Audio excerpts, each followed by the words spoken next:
In Morocco, at least 6 people have died in a train accident near Rabat.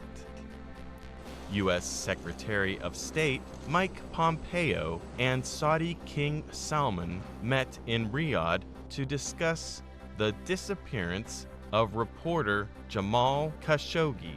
He was last seen on October 2nd entering Saudi Arabia's offices in Istanbul. A bus falls into a waterway in the Indian state of West Bengal, killing at least 6 people. And Nigeria's government says an aid worker kidnapped earlier this year by Islamist militants is dead.